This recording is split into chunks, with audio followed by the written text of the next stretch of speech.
welcome to the Family Based Pod. My name is Jake. I'm Dallas.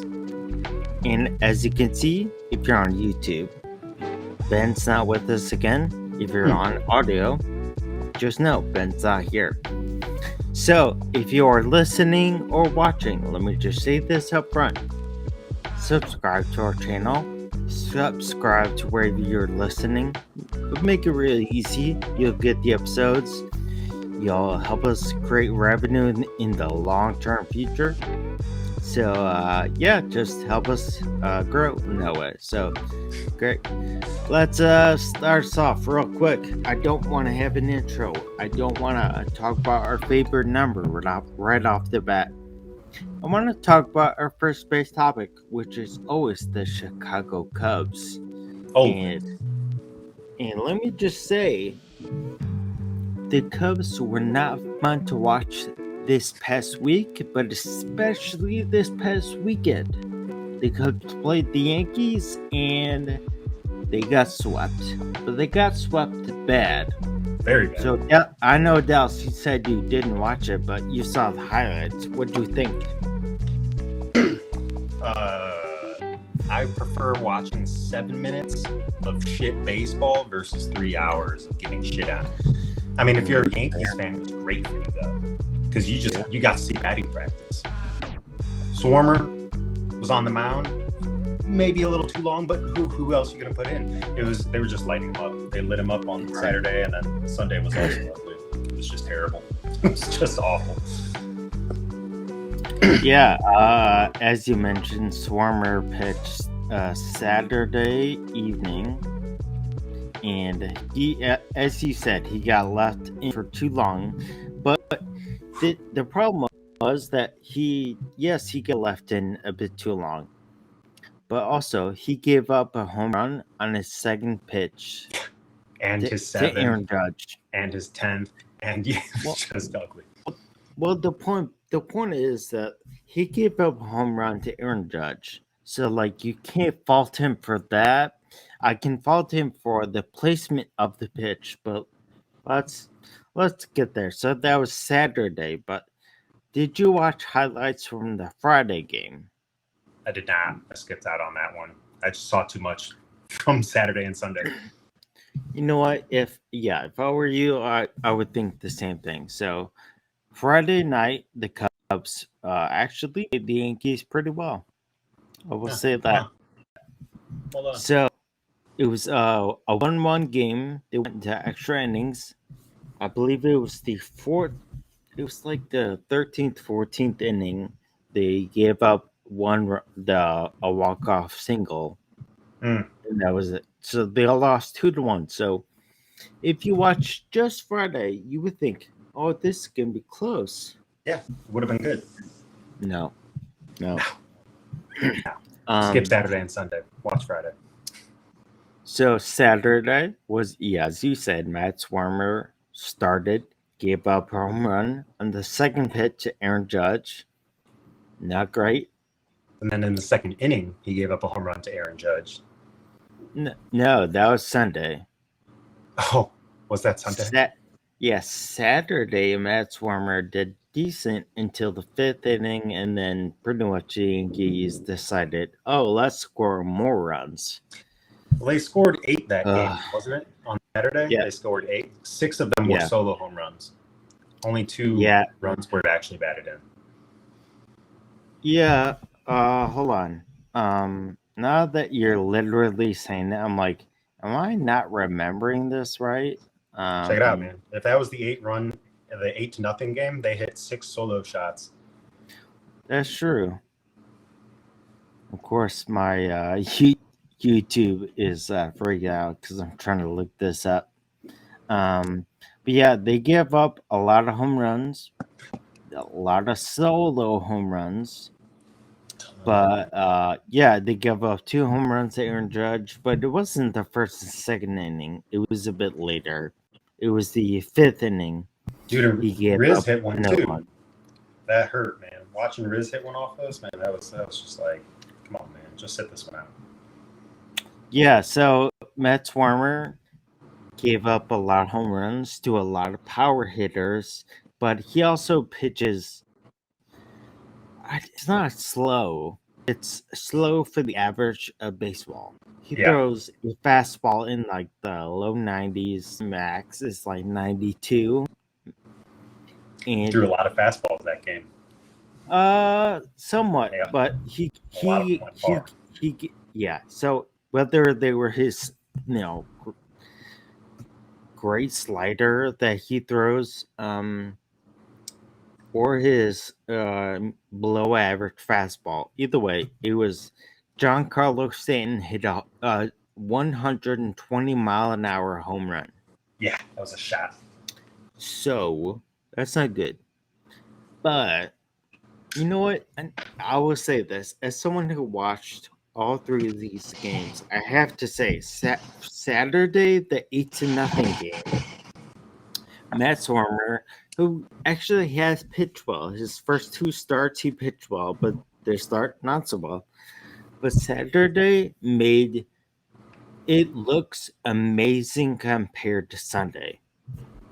And Sunday was probably the hardest game for me to like ever to watch because I knew within the first three hitters for the Yankees that Keegan Thompson, who again up until this week was 6-0. Mm-hmm. His last two starts, he won 5 innings against Orioles. He gave up, believe it was 6 or 7 runs, and then so he lost that game earlier this past week. And then he Mm-hmm. went up against the Yankees, and again, three hitters into the inning, the bottom of the first. I knew you have to warm Yeah. up someone.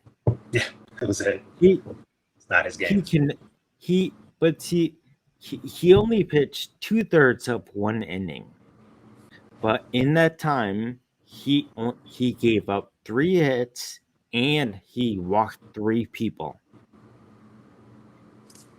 Got to get him out. I mean, yes, but man, it That's was. pretty embarrassing, man. I will say this: I've not seen a young player kind of fall off so hard in 1 week that of course he's gonna slump. But man, that was hard. It's hard. It's hard for him to go through, I'm sure, but it's also hard to watch. It was, You in hate to the see it, you know, yeah, as a Cubs fan, yeah, as anybody, like if just on anybody's team, like dude goes 6-0, and then now he's 6-2. Two tough losses, tough, ugly losses. Like they weren't close battles. Like it was just No. just ugly. It's just yeah. you hate to see it happen to somebody. You got to feel for the guy. Yeah, it was. I mean, overall, not a great weekend for Cubs starters. So on Friday, that close game, Wade Miley, who's had some shoulder injuries all year, but he was pitching pretty well, and then he had a flare up, and now he's on injured list again. So he has an injured left shoulder, his throwing shoulder. And then the next game at Swarmer gives up 6 solo home runs. Then Keegan Thompson can't get out of the first inning. And you know what? I will say this. I actually do want to say this because I feel like I'm getting more annoyed as time goes on. And Mets fans will tell me, we told you this was coming. Marcus Stroman is very, is like Twitter. He's like a Twitter troll, but he believes that he is the most dominant pitcher. Okay. So if you don't know, he's said some disparaging things about the Yankees not spending money and not winning. And then right before he was scheduled to pitch against Orioles, they got rain delayed. But then everyone was really pumped for the idea of him pitching against the Yankees. And before he got scratched, he tweeted out something about he's looking forward to facing the Yankees because he knows how to pitch against them, and he would dominate them, and they can't hit with runners in scoring position, and he would pitch like 10 full innings. I'm like, dude, just win a game. Just play the game, man. Just just win one game against Jabber someone jaw. above average. I mean, I'm already, I'm like, what? We're a third of the way through the season, and I'm like, Mets fans, I get it. I'm sorry. Just take them I'm back. sorry. I'm sorry that I said, "Oh, you must be overreacting." No, this is getting a little annoying. So, of all the bad stuff, for some reason, the cherry on top just, when that was bad. So again, I know you did get a chance to watch, but was there anything from the Cubs that you saw in the highlight reel? I saw Morel make a jumping catch on the track. I think it was maybe Stanton that hit it. No, I forgot who it was that. Yeah, it was. Yeah, in the first, or maybe the first or second, or I don't know, sometime. Who knows? But Right. other people know. But yeah, I mean, it wasn't really like a web gem, if they still Right. do those. But it was Right. at least he caught the ball when it was put in play. So yeah, I mean, it was cool because I mean, it just looked flashier because the man fell down. But I mean, other than that, like pitching was bad, hitting was bad. Sunday they at least scored a couple runs, but it just looked like they were. It looked like a high school team playing a college team. Like it was just.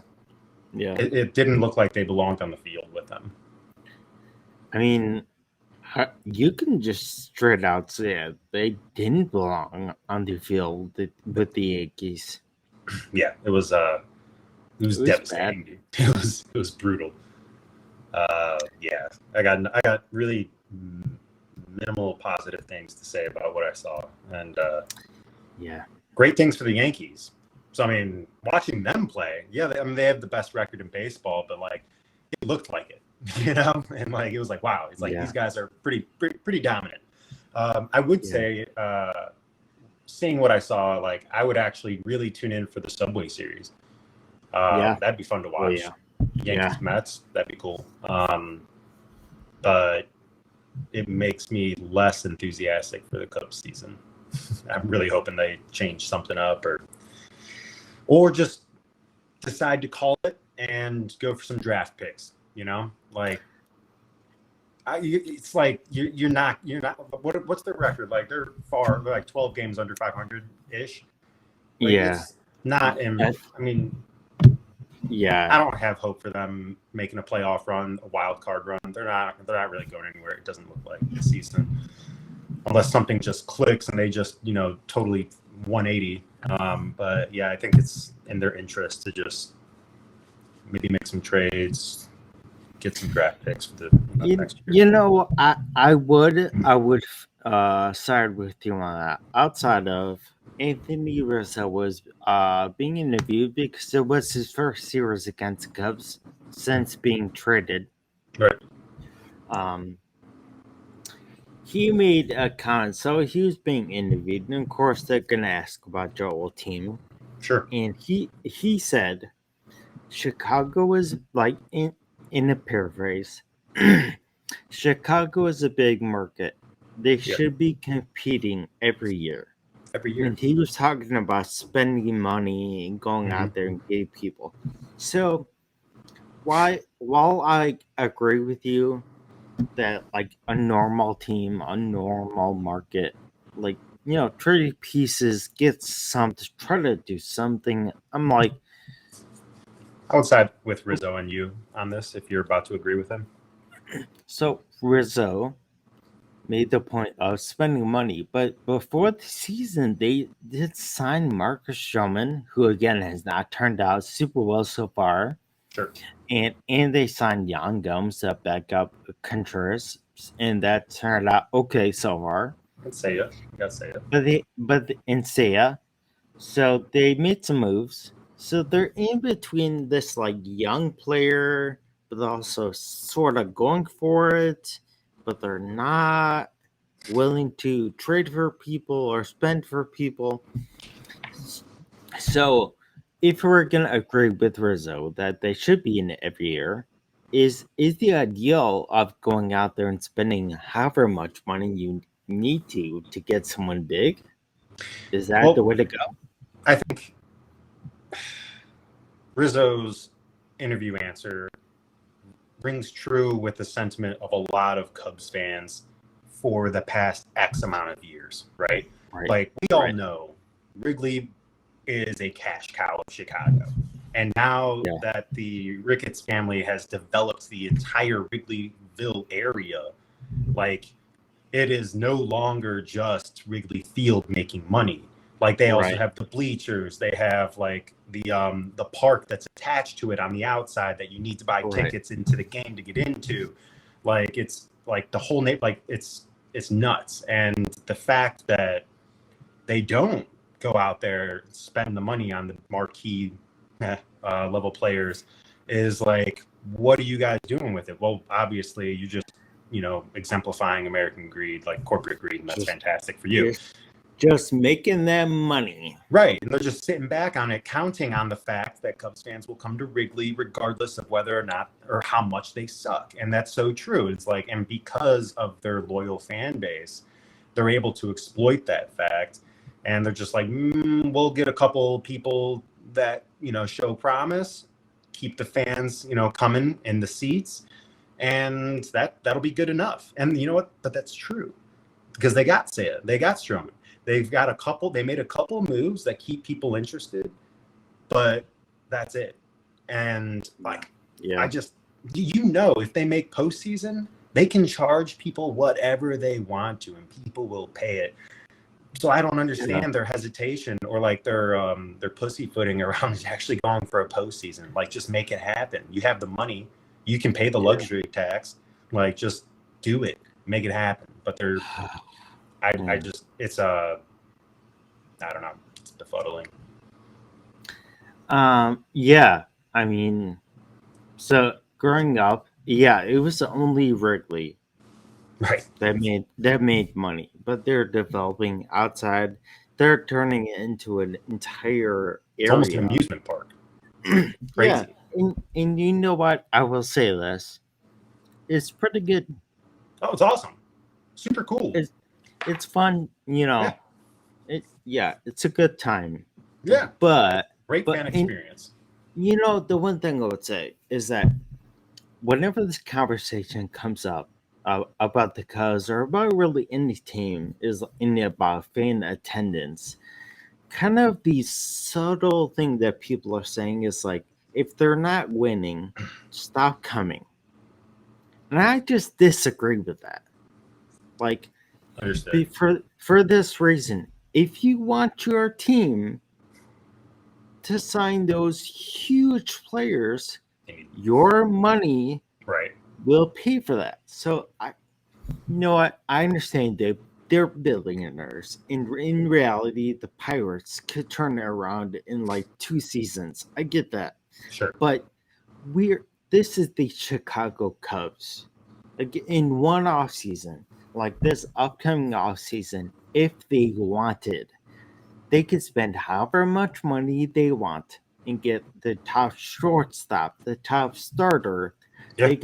They can sign Contreras to a huge deal because he deserves it.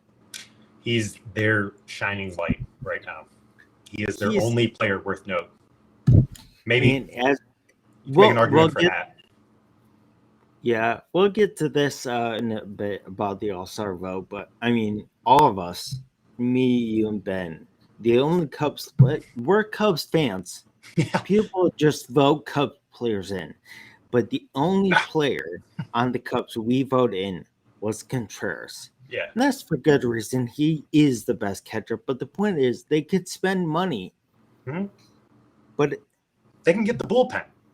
That's what's crazy. They can buy a bullpen, which would make them pretty legitimate contenders to a wild card. Yeah. Like you've said before, like they don't have an issue scoring runs, really, Saturday aside.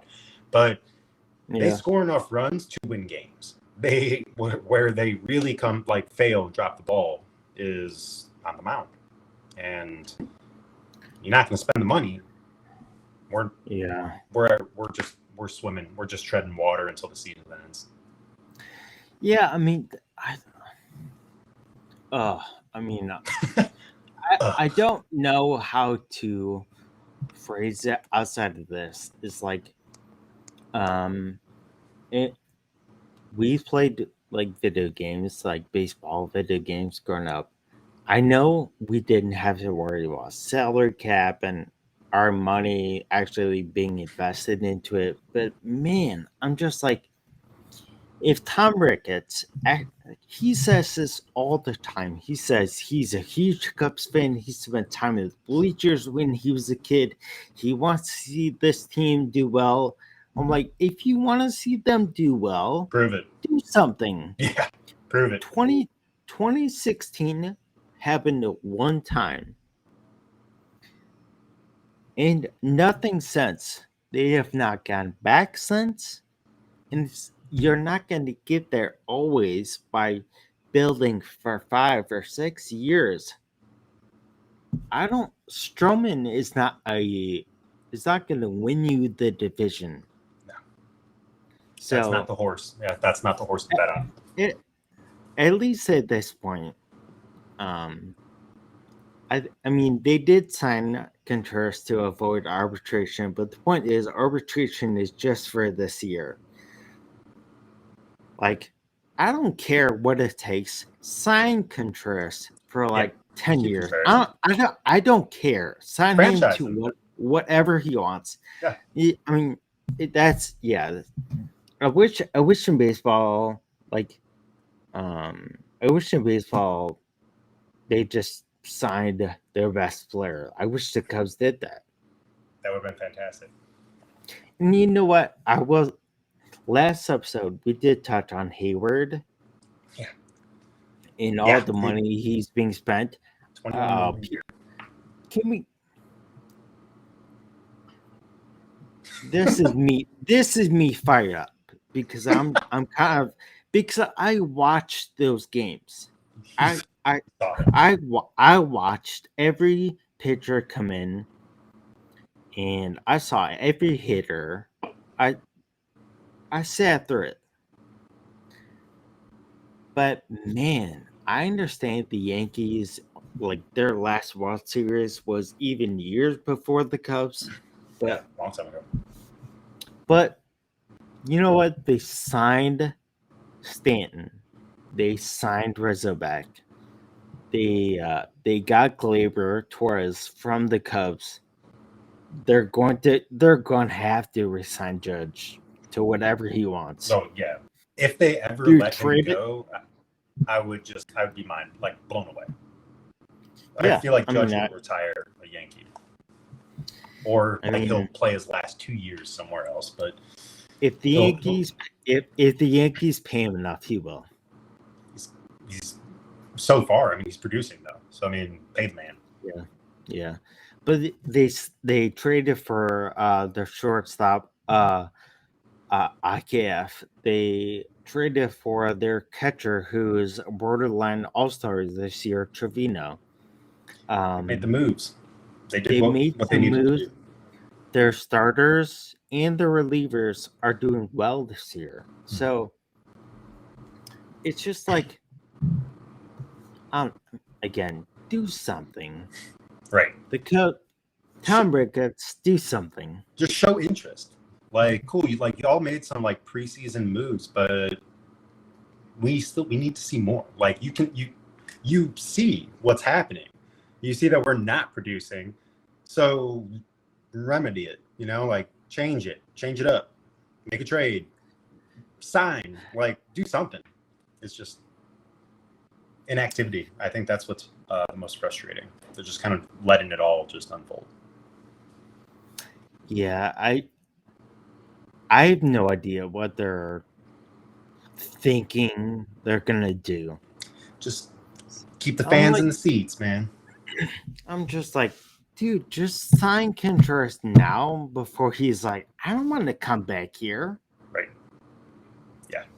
He is. And you know what? Everyone else who's left, even Chris Bryant, Rizzo, Bryant. Javi, Yeah. even Lester when he left and went to the Nationals, Schwarber, all these players, they don't really seem to want to come back. So, like, sign a player before they. Oh, Right. I'm confused / frustrated that they're in fourth place. That the Pirates have a better record. It's just bad. Yeah. That's all I got. Yeah, that's pretty much about it.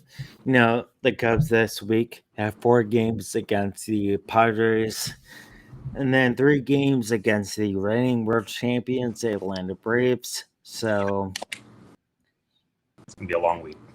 I remember saying last week I wouldn't be surprised if they lose all these games. I wouldn't be surprised if the Cubs just like this week is like the peg it in week. A what week? The Pack peg it it in. in, like this is it. Just This like is it. if you don't win like at least 3 or 4 of these games, like the season is way over. Yeah. I mean, they're already 12-13 down, like under 500. If you don't win like 4 of these 7, I mean, it's really just time to play for stats. Right. Just own it. Own the season for what it is. It's it's looking like a throwaway season right now. You know what? I will say this. I did hear some fans actually mention this. There's no wrong way to be a Cubs fan right now. If you are demanding like people to be signed, that's fine. That's good. If you are like loving young players coming up and getting a chance, that's fine too. But if you are a Cubs fan, there is no reason to be like, I'm done. Like, never, I will never again watch us. No. Everybody's got their their shit years, the rebuild years. I mean, the Yankees haven't been, they had a good streak of not performing well also. And the Yankees, like notoriously buy rosters like for an exuberant amount of money. And so it's like everybody has bad years, and that's understandable. I think it's just we finally had a taste, being at the table. And I think Cubs fans are just just frustrated because we don't want to go back to how it was for 100+ years. You know what? In last year when they traded everyone, there was this idea that there was a plan. Right. And there was no now plan. We're like, what the hell? We're all like, what's that plan again, coach? And they're just like, oh, you guys actually wanted a plan? We're just kind of seeing what happens. We're like, cool. Yeah, we're just we're doing our own thing. Right. All right. So being a Cubs fan has taught me perseverance. I will say that. This year is no different. Perseverance over pride. That's for sure. Yeah. So, you know what? We're actually going to slowly round our choice and head to second. So, the first official All-Star vote. You can vote for All-Stars now, which I, sort of like a little bit right now. Because it gets your mind off the Cubs sucking. The All-Star vote finally came out, and again, this is early. This is not the final All-Stars who we think should be an All-Star, should be starting. But I sent this to everyone. We voted our own votes, so I thought we'd look at who who you think deserves a spot to start. This is not to just be on the team, but to start on your all-star team. So I'm gonna pull this up so we can all look at this together. If you're on YouTube, you can see this, and if you're not on YouTube, if you're listening, you can go to YouTube and watch us as we go through this together. These beautiful graphics. Oh, beautiful. So I'll start off by just saying so I'm just gonna go down each position and then kind of talk about why we disagree or why we agree. So the first Dude, thing is we almost have identical rosters here. I mean we are splitting hairs. Me, you, and Ben pretty much have these about, I would say, 2/3 of the same picks. Yeah, very similar. So if you look, mine is on the left. Again, if you're watching YouTube, if you're not, go on there, subscribe. You'll be able to see this tight graphic I made. It's super legit. Look at this. So mine's on the left, else on the right. So we both agreed that the Seattle Mariners first baseman Ty France should be starting. Ty France. So again, Ty France before this year. I mean, if you say you knew him, you're lying. Well, he's on the Mariners. So anybody listening knew to start watching the Mariners because I told them they'll be rocking the AL West. Oh, I mean that's just true. So they were probably like, "Well, I better start watching," and here we are. Ty France, you're welcome. Ty France is having a breakout year this year easily. I mean, people are saying that he's an MVP candidate already. He's hitting above 300, up there in RBI, up there in home runs for first baseman. So he's not the most well-known first baseman out there, but we both agree that he should be out there. So this is where we disagree a little bit. Just so you picked for your first baseman for the NL, Paul Goldschmidt. I picked Pete Alonso. Did you pick Goldschmidt because of his hitting streak and his batting average? Yeah. I mean, yeah. It's just baseball is the game of numbers, right? You get on base more, you're gonna score more, ideally. So, dude's over 300. He's like 330-ish. So, get on base. I want to see the NL win. Like AL, like I'm pretty sure the AL like win loss, they're up on the NL. So, also they're playing for that home field advantage still, I believe, aren't they? So like the All-Star game actually counts. So like you know what? I actually forget, but okay, it's all right. Yeah, I mean, well, I knew they were doing that for a while. I think they're still doing it now. So I still want to see the NL win because if the Mets make it, let's put it in there. Put it at their park, or whoever makes it, the Braves. It would just be nice to see the NL have a slight advantage. Yeah. So I picked Pete Alonso for really two reasons. He has 6 more home runs and 10 more RBIs so far, and he's playing on the first place Mets team. I believe they should have an all-star. And if you see the rest of my list, there's one other Mets starter. Yeah. But I think Pete Alonso is that offense producer. So second, if we move down to second base, this is where we disagree on both. Yeah. And I'll just make my case real quick. I know Gleyber Torres and Jazz Chisholm both have a lower average, but they're higher on home runs and RBIs, OPS. I believe actually your guy Jimenez does have higher OPS than Torres. But the point being is that those two guys will bring an actual star power to the game. That's it. That's my entire argument. Yeah. I just he Jimenez has got the 300 batting average and Yeah. some good ribbies. So I figured, I mean, he's a good pick.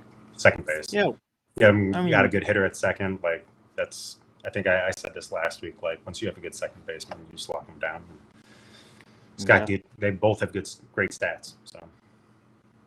Yeah. The one thing I would say that would favor mine, of course, is the Jimenez has not been an all-star yet, and to have your first ever career all-star appearance be a starter, I don't necessarily agree with your breakout year being like head and shoulders above, but that's fair. We're splitting hairs. Mm-hmm. So you pick Gavin Lux. I know a higher average, less home runs, less RBIs. But again, he would start for the hometown team, the Dodgers. So maybe he'll get a lot of votes. Yeah. But if we look down, we agree on both third base, Rafael Devers and Manny Machado. I don't think we need to go into that because that's pretty. Yeah, I mean, you can make the argument for the AL. Jose Ramirez, of course, he has a crazy amount of RBIs, but man, Rafael Devers is having a career year, so I'm not gonna go against that. So shortstop, again, we agree on this. Tim Anderson and Trey Turner. Is there something that stands out about Tim Anderson or Trey Turner for why you voted for him? Yeah, Tim Anderson plays for the Sox, and just happy to see Chicago folk make it. That was a big propelling reason for me to pick him. But he's doing well still. So I mean, it's not like I wrote him in. So Tim Anderson deserves it. So, and I know nothing of Trey Turner. He had good numbers, so I picked him. Yeah. So again, hometown start for Trey Turner. I think that'd be good. Good for LA. But also, I picked Tim Anderson mainly because that guy can just flat out hit. He has a 350 average, 356 coming into today. I mean, get down base, and he can hit for power. I know defensively so far he's been spotty, but man, Tim Anderson, I don't know. It'd be weird if you put someone like who has a 75-point batting average dip. I don't know. Whatever. That's insane. Yeah, 350. So we mainly agree on our outfield choices. So in the AL, we both have Aaron Judge and Mike Trout. We disagree on the third, and I have Giancarlo Stanton, and you have Manuel Margot. Now, I'm going to be honest. I don't know much about Margot outside of his occasional flashy moments for the Rays. Yeah. That's it. Was it purely numbers? Numbers, and I just wanted to get somebody from Tampa Bay on there. That's fair. That's fair. Just wanted some league representation here. Batting over 300. He's got some decent home run numbers and some good RBIs. I think he's got 25-ish RBIs this season so far. But mostly just diversification. I looked at Giancarlo for my other outfielder choice, but I didn't want like a ton of Yankees on the team. Yeah, no, I get that. Look at that yours. You don't have a repeat player on the AL. Yeah, I have several Dodgers on the team, but ooh. Yeah, I know, right? Couldn't help it, man. Couldn't help it. And I like Mookie. I'm a Yeah. Mookie fan, so I threw Yeah, him up you there. know what? We both agree on Mookie, and that's why we both voted for him. But let's so you want Margot, I want Stan, and again, so star Can't go wrong. power, I want a starter. And again, Sure. we're splitting hairs, they're both playing well. So Right. you know what? This next one, I'll just go over to the outfield for the NL because we're going there. So we both picked Acuna, even though he's only been back in the league for a little bit now. He's playing well. So we both picked Acuna and Mookie Betts. Now I want to ask you, why is your third outfielder Jock Peterson? I like his name. I like That Jock is Peterson. that is the goofiest reason. Yeah. Well, you can't just be predictable. All right. So you got to switch it up sometimes. Jock Peterson. That, and I got a representative from San Francisco. So there we are. Yeah, true. See, Yeah, I'm and trying to be an inclusive person. it would be fun to have a giant San Francisco starter starting in LA for the All-Star game, since those fan bases hate each other. That'd be fun. It would be good. It would be good. And he's an ex Cub, so I mean, the He's not Cubs doing traded him. badly. I know. I mean, Jock Peterson is like top like 3 in launch angle this year, and Well, he's then like hitting home run. let me, I'm not arguing let me ask you why you didn't pick Mr. Peterson. because again, I believe with the first place running away, uh, the Mets so far have been playing exceptionally well. I think Starling Marte has been one of their best. If I would say he's been the best, and because he's the most consistent Mets signing this year. And All right. he's made a huge difference. He steals bases. I think it'd be fun. He has power.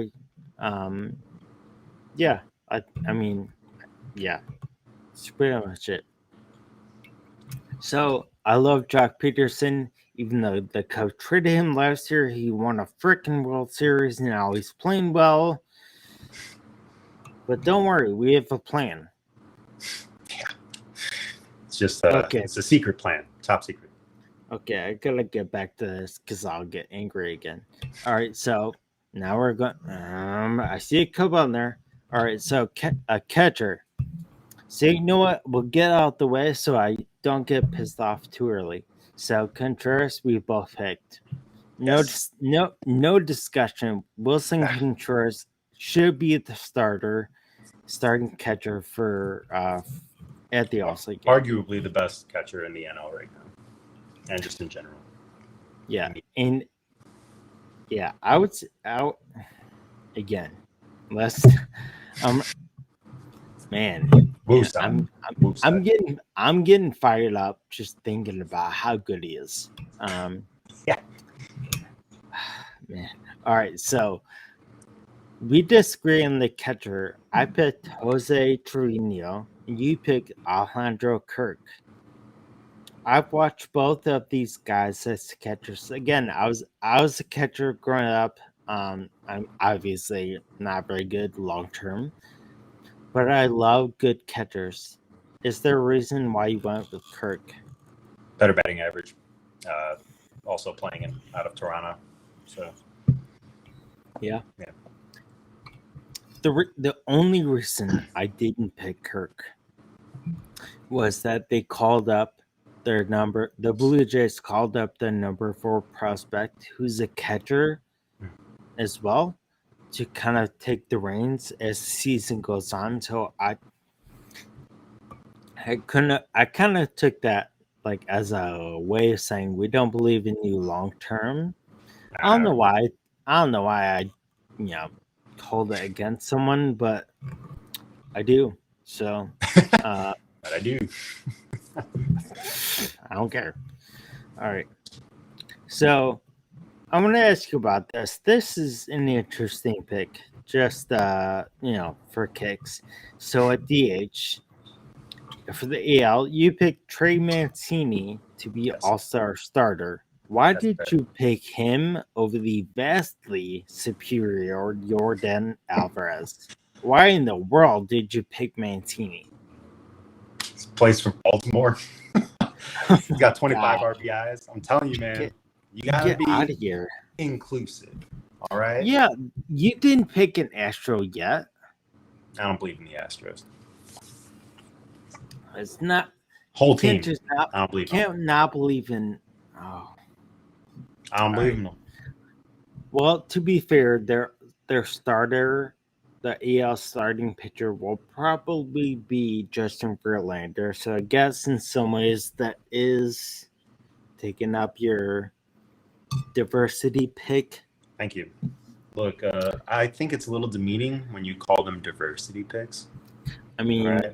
you. Why I don't think you you pretty much said that. inclusive? Okay. Not Okay.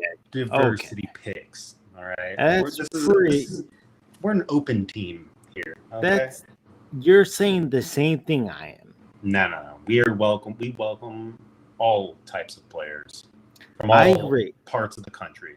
Okay. I agree. Doesn't Not. mean you're not being horrible.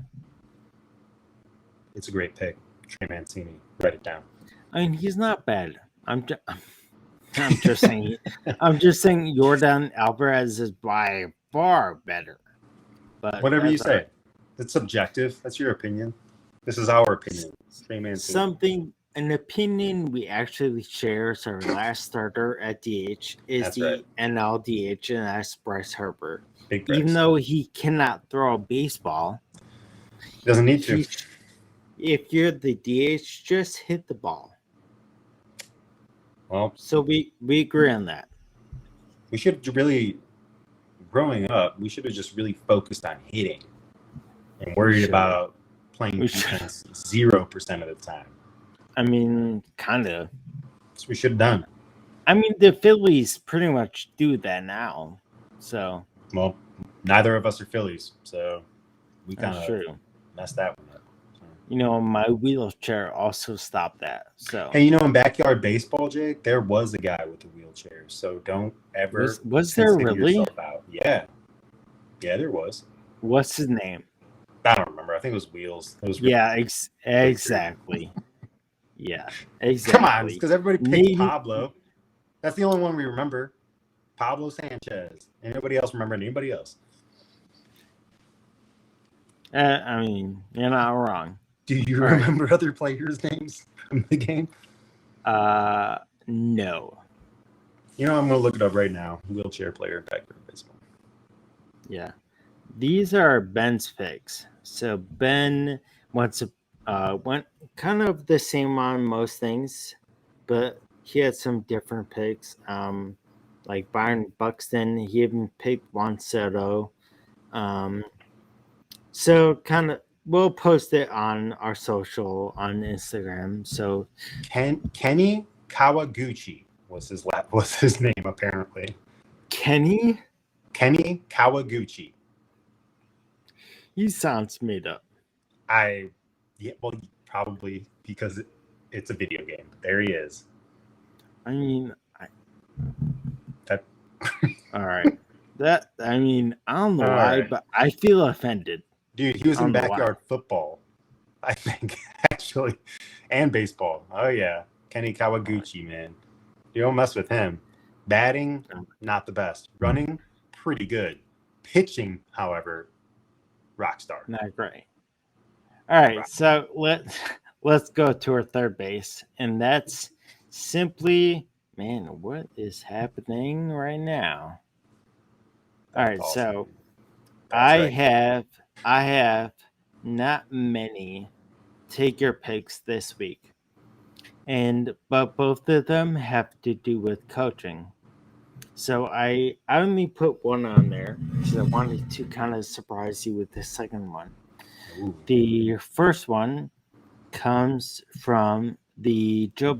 So right after we recorded last week, right after both of us said the Angels are contenders, the Angels can come back. Yeah. They fired Joe Madden, their coach. Not great for us. We didn't Well, look good. well, not the Whatever. worst.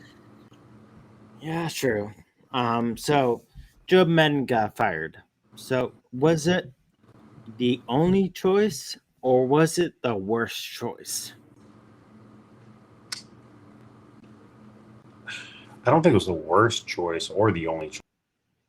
I just think it was preemptive. I mean, like you, Ben, and I were saying, like, no, I mean, nobody wants to lose that many games in a row, right? But I just, it's not the break yet. Like they're still contenders. Yeah. It's Yeah. just I don't know. And then again, I haven't seen all the games of the losing streak, so I can't speak to how they were losing. But I just think it was the wrong choice. I'm gonna go with the wrong choice. That's what I'll say it was. Okay. I think it was the worst choice Worst choice.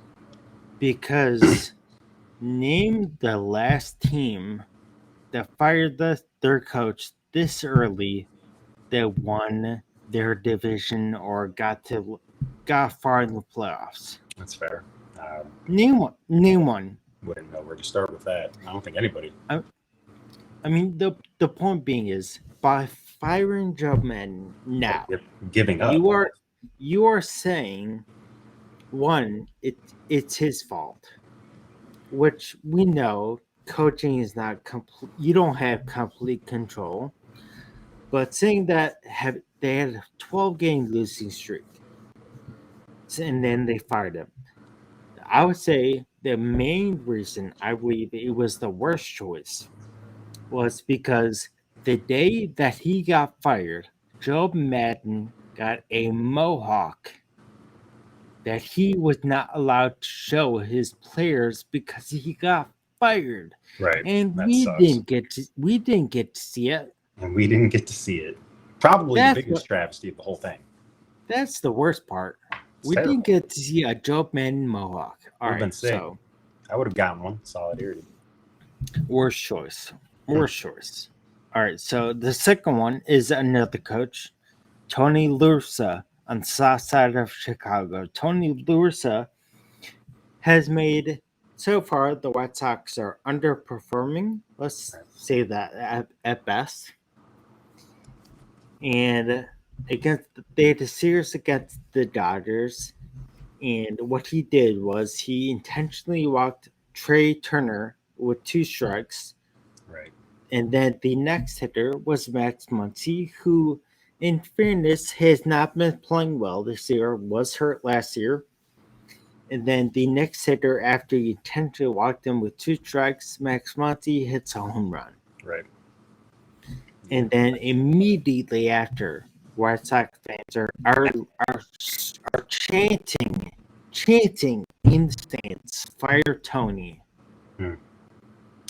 So I'll pose it to you, Dels. Fire Tony or keep Tony? Keep Tony. Dumb call, but keep the man. Like it was one call, one game. Like if they're ready to fire him, you can understand, right? Because we all thought the White Sox were going to be in a very different position at this time of year. So you can understand the frustration, and that is a shit call. You got 2 strikes on the dude. Don't intentionally walk. Take your chances. See what happens. Like you got 1 pitch to go. Yeah, that I can't. I mean, obviously, I'm sure hindsight he's kicking his ass, but I can't see going into that situation with an 0-2 count and being like, you know what, game, we're changing the plan, walking. You know, like, Yeah. what are you thinking? But yeah, I can understand fans' frustrations for sure. But like to actually, White Sox haven't. I doubt they will. But firing him would just be top 40. It's just silly. You know, I'll say, you said he's probably kicking himself. No, he's not. Is he not? No. Oh, right. No, Tony. didn't he come back and say?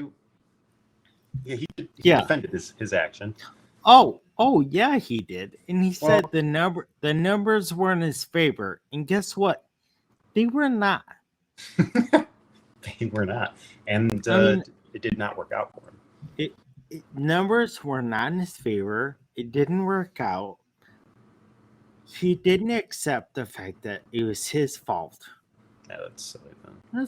I mean, again, how much is it really the coach's fault if the guy hit an opposite field home run off outside corner fastball? I mean, how much is it his fault? But still, I mean, you made the wrong call. Right. So he's not kicking himself. He still thinks he made the right call. But it's fun. I think they should keep him to the end of the year, see how they do. Right. If they can recover, then see them 2023. But And also if they can make playoffs, keep them. But the White Sox are one of those situations where they have an old coach, but they have a young team, mostly Latin American players. So they have like a style clash. And I don't know if that still works in the pros. I think you have to have like a coach that kind of uplifts and kind of encourages the team to be just who they are. If that's entertaining or serious, whatever it is. Right. But I don't believe Tony La Russa is maybe the guy long term. But if he can turn this around and make playoffs, then yeah. But the Twins are playing really well this year, so the White Sox would have to turn around. Yeah. And I don't know about that. Yeah, I don't know about that. So those are our two take your picks. The last take your pick is what we do at the end of each segment like this is that we have national broadcast games that we can pick to encourage you guys to watch.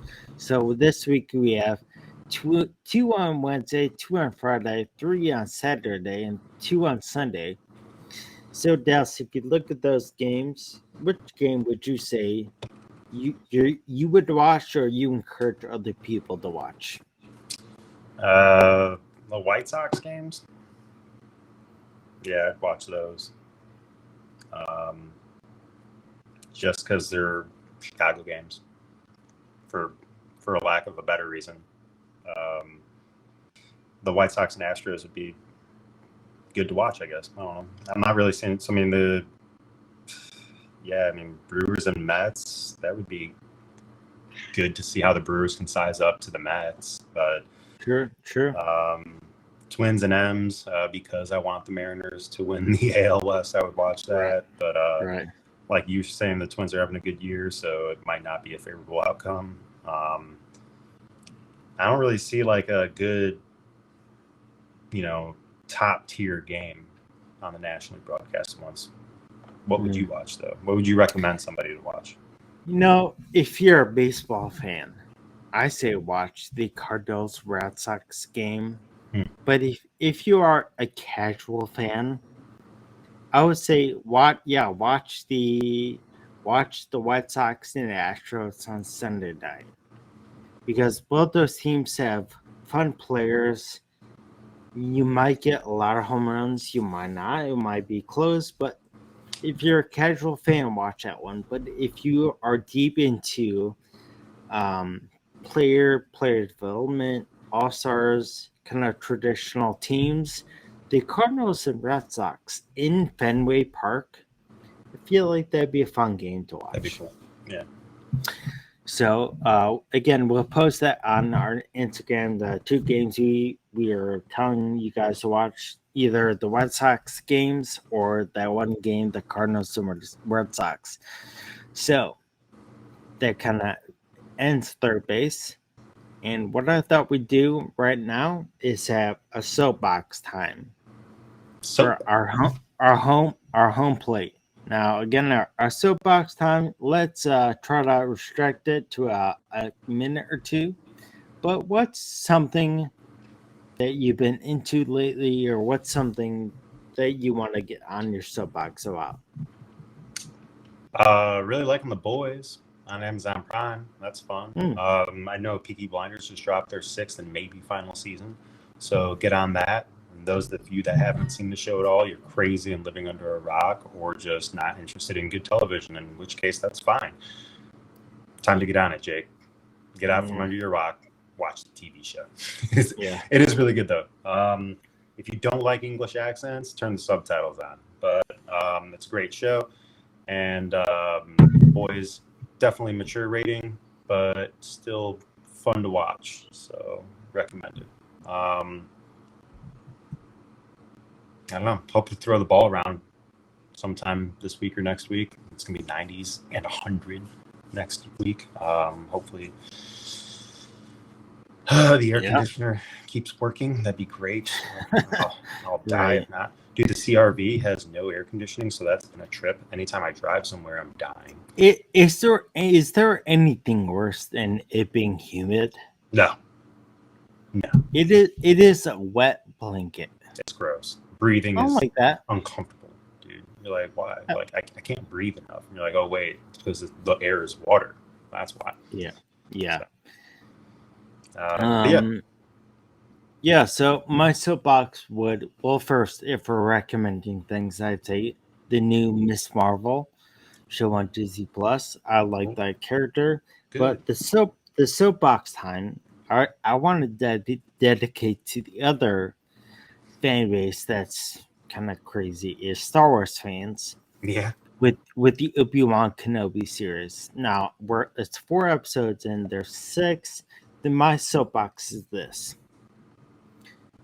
This show is okay. It is okay. And you know what? If you're a Star Wars fan and you're complaining that it's okay, shut up. If you're saying it has to be perfect, right? That's Star Wars fans, baby. Shut up, bro. Like, go away.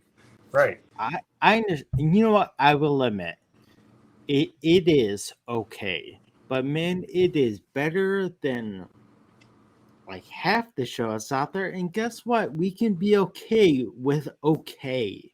Right. It's still it's still a filler, like still story to where there was no story. So it's like maybe just enjoy it. You know? Yeah. Like, I will admit, it has the same kind of visual and themes of the first season of Mandalorian, sort of, but it doesn't have the feel, the intensity. But man, just get over it. Give it some time to portray. Yeah. Just stop it. Anyway. It's entertaining. It is entertaining. Fans getting way too upset about one thing. Are they getting pretty hyped? I see 2 things. Either people being blindly like, oh, this is amazing, this is perfect. And then people who are like, this is not the best thing I've seen, and that's why it sucks. Gotcha. Just, you know what? Okay is okay. Right. Like, not all of the Marvel movies were 4 stars. Okay? We know that. And that's okay. And it was fine because you needed it for the next part. Like, it's okay. You know what? I've ranked all the Marvel movies and shows from like the best down to like my least favorite stuff ever made. Even like the bad stuff for Marvel, I'm like, it was still darn good. Okay. Yeah, it's still all right. And versus what else is out there? I want Star Wars fans to watch some real shit movies and then go back and watch the Obi-Wan series, and they'll be like, okay. All right. I'm like, all right. You were right. You know what? Right. This is... I don't want to name a series to just like shit on a series in particular, but I'll just say this. Netflix makes, I don't know, like 30 shows a month. Right. and like 28 are bad. Yikes. You know what? Go watch the most recent new release Netflix series you've never heard of, and Okay. then watch one episode, the worst episode of Obi-Wan, and you're Right. like, all right. Right. It'll give All you right. perspective. That's for sure. I Just watch one of the Texas Chainsaw Massacres and realize that it could have been this. Like, okay. yes. And you know what? There is a new Netflix one. Dude, fun So fact. There is a Texas Chainsaw Massacre with Matthew McConaughey in it. And if you no. haven't seen it, I challenge anybody listening and you to sit through that movie. It is straight just awful. It's just terrible. Do it. You'll thank me because everything else you've seen will be that much better. Oh my gosh. Sorry, Mac Man. By the way, That's bad. he gave a speech recently Yeah. at the White House. It was a good speech. If you haven't seen it, check it out. Good speech. Was it the White House about Evalder? Yeah. Yeah, you know, we haven't even mentioned Evalde on this podcast. Not like it needs to be, not like we are gonna set some, mind change or whatever. But yeah, that speech was good. Yeah, we can definitely get into this. And again, it's not baseball, but certainly is what's going on right now in this world. It does affect everyone. Everybody. Yeah. Everyone listens to this. So maybe we'll have a special episode just to kind of air some thoughts about what's been going on. So Sure. that's actually, well, before we wrap up, I almost prematurely did it. I didn't want to do it at the beginning, but Dallas, do you have a favorite number 26? I'd have to go with Chase Utley. Good Why second Chase Utley? Good second baseman. I think he was a 4-time Silver Slugger winner. 6 to 8-time All-Star. So, yeah, I like second basemen. I think it's cool. Yeah. Yeah, again, we're saying our favorite number 26 because this is episode number 26. So my favorite 26 by default is Billy Williams. By default. If I remember correctly, I believe it is either our dad's favorite or one of his favorite Cubs ever. Nice. I think. Big shout out. Yeah. So, number 26 for 12 of his 14 years on the Cubs. Sensational player, Hall of Famer. So, let's say that by default. Ben will have to give us his number 26. Well, number 25, 6, and maybe next time, maybe 27 he gave us too. 25. He gave us Toe Man. And Yeah, you're right. He give us 26 though. It's missing. Wow. Slagging off. All right, so this is actually going to wrap up the On a Family Based podcast. Again, my name's Jake. I'm Dallas. And next week, we'll be back. And if you watch all the way to the end of this episode, or you've been listening, subscribe. Where you're listening or watching, would do us a great deal of love. It would make me feel loved and complete. Yeah. Little Sarah. Which I know is horrible. And there's Ben trying to log in. Oh, All right, so we're gonna wrap up this episode. Have a good week.